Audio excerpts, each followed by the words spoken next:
Hi, I'm Elliot Williams from Hackaday at the Hackaday Superconference, and I'm here with Bradley Gawthrop, and he just gave us a great talk on wiring bootcamp. Everything you need to know about making cables, lacing cables, crimping cables, etc., etc. It's a surprisingly interesting topic. Something we tend not to think about at all, or we tend to think about it only after all the prototyping and stuff has been done. This is sort of the default mode for that discussion. People quick and dirty the stuff together, and then they think of worrying about wires and connectors and that sort of thing as a form of premature optimization, which is not quite right. If that's your view, I do want to change your mind. You always hope so, anyway. Yeah, When you do what you can. Yeah, exactly. So your day job is as an organ maker's wirer? Well, until very recently, I spent about 10 years building pipe organs, and that was soup to nuts. So it included making control systems for pipe organs and wiring the installations, which can be a big job. And what does that have to do with wiring? Yeah, that's the thing. I mean, in the old days, it wouldn't have had anything to do with wiring, but organs, for the large part in this country, are electrified, so they're running on lots and lots of solenoids. Yeah. And so you need lots and lots of wiring to make them go. The joke in the talk is that I had run enough wire to create a private space program in the course of my career. Yeah, fantastic. Yeah, and yeah, you're a pro at wiring, which is not something most of us give too much thought to. How do you start? What's the deal? Yeah, I mean, I think it's something that people sort of avoid spending much time or attention on. It's, I think it has a reputation it doesn't deserve as being hard. I know people who will buy cables that are not right and try and press them into service rather than wielding the crimping pliers to make a cable for their application. And there's no need for that. Crimping and making cables is simple and easy with a little planning, and it will save you many hours spent trying to troubleshoot problems you don't really have. Right. Because you get down the line with your messy cables and discover that your real problem wasn't the circuit or the software, but that you had a crappy wiring job and that it was letting you down. Yeah, and I've seen some and created some breadboard horrors myself, and we all learned that way, and right? then the wire wiggles and then it breaks somewhere or something like that. You have the thing that works until you touch it. Yeah, exactly. So long as you're like this, everything's fine. Yeah. So what's up with wiring harnesses? Wiring harnesses, I mean, commercial wiring harnesses are very elaborate things and, often left to the professionals, but in the bench sense, when you're building prototypes or one-offs for installation, it's really just a question of being willing to put in the time to do a little bit of planning and draw it out and know what you need, and having a few simple tools and a little bit of experience using them. It's not, I mean, it can be a whole discipline to itself, but you don't need to make it into that much work. Right, okay, cool. Let's see, other things you talked about in the talk were bundling and lacing. Yes, bundling is a must. If you have a connector over here and a connector over here, and there's 10 wires between them, the first time those boards come together, it's all gonna, open up. So you have to bundle somehow, and people have religious feelings about bundling methods. There are people whose zip ties will only be pulled from their cold dead hands. Right. Okay. In my particular case, I grew up with telephone exchanges and pipe organs as the middle of the bullseye, and I learned to lace cable with twine. And I'm a big proponent of that technology.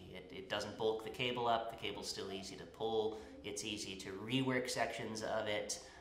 It's not sharp. You don't run out. It's incredibly cheap, and it's much faster than people imagine that it is when they read about it. Huh. So what do? You just lay them out in the general shape that you want them to be in? You can. I mean, you can try and hold them taut, or you can try and pull the slack out of them as you go from one end of a harness to the other. Both of those methods work. The knot is going to do most of the work for you, so if you're being at all careful, you'll be fine. And you'll just start with 4 or 5 of the knots, and then you'll do them at intervals after that, and wherever you have a branch or something else that changes the configuration of the cable. So you tie a knot and then one goes out and then you just tie the rest together. Yeah, I mean, and they all tie in the direction that the thing is moving.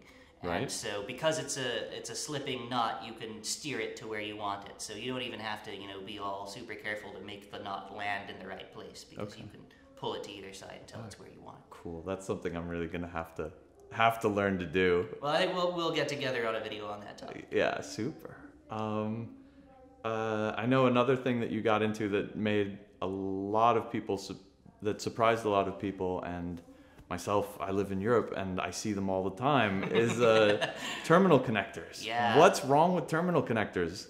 Yeah, I mean, every EE who I talk to who doesn't work in HVAC or heavy industry hates screw terminals, and they hate them because they've been putting raw wires in them and completely mangling them for years and years. But in all the rest of the world, the ubiquitous solution to this problem is called a bootlace ferrule. It's just a little tube with an insulator on it that you stick the wire through, and it gets crimped down, and it becomes this solid, hard thing that the screw terminal will grip without wrenching it off the PCB. Right. And makes life easier. You can buy them here, you can use them here. People just don't. Yeah. So I thought I would be a feral salesman out here, since we've apparently decided that the American way is to cut the cables a little shorter every time you have to. Right.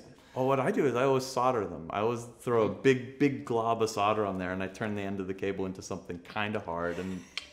You can do that. I mean, the disadvantage of, there are a couple of disadvantages to that. One is that solder is really brittle as compared to the better solutions to that problem.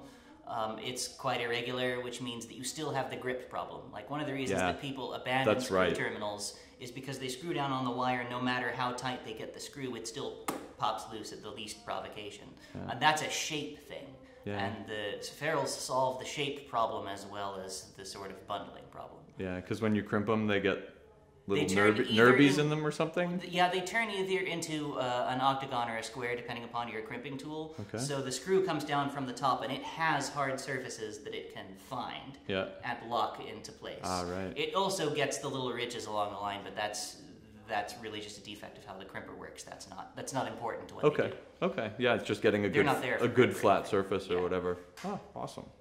And my last question, what can people do if they want to get some of this equipment? Like, I don't have crimping tools. I don't have any of this gear. What can I do? Should I buy the most expensive stuff? Should I buy the cheapest stuff? Well, you should definitely not buy the most expensive stuff, because if you go through your Mauser or DigiKey catalog and look at the bottom of the page where all the crimps are, you'll pay like $11 billion for the tools that the manufacturers make. Those are really made for companies that want to buy a whole turnkey production line for cabling from Molex or whoever. Yeah.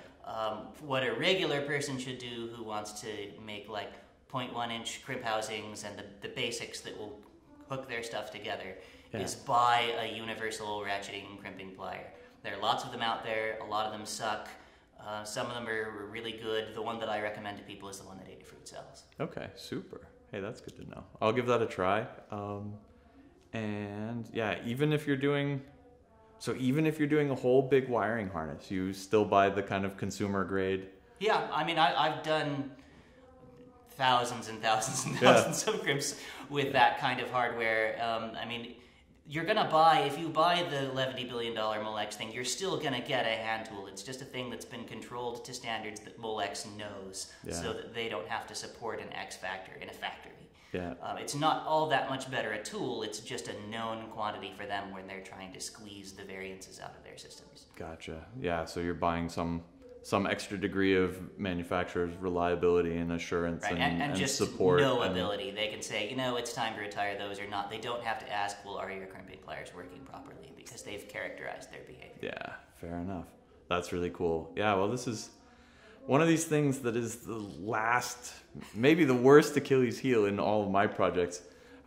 Okay, last question, and then I'll let you go. What do you do when you have a bunch of wires in a box and you eventually are going to need to work on it, and some of the wires go on this face and some of the wires go on this face? How do you deal with opening and closing the box? Yeah, how long should the wires be? Yeah, this is a problem in industry. When I close it, it's a tangled mess. Yeah, you get this problem in industry all the time. And the first thing to know is that if you're moving from point to point like that, it should all be in one bundle. So if you have to combine it all to make it a single snake, then you should. And obviously you're going to want stranded wire for a job like that, because you're going to be flexing it over and over again. Okay. But what you really need to do is bundle those darn things together. And if all you have is zip ties, by all means deploy the zip ties. If you know how to lace cable, then lace cable. But you want to leave enough slack in it I like to do it so that it's taut when the door is open. Yep. But the other thing that you have to think about is where that cable is going to go when the door is closed. Yeah. So you want to be careful about the angles that it comes off the boards on either side so that it doesn't try and rip itself off of the PCBs when you close the door. Right, because it might be a little bit stiff. And you want it to be moving into its slack, not out of its slack when the door closes. Right on. Ah, good. That's some great food for thought. Well, thank you very much. Thank you.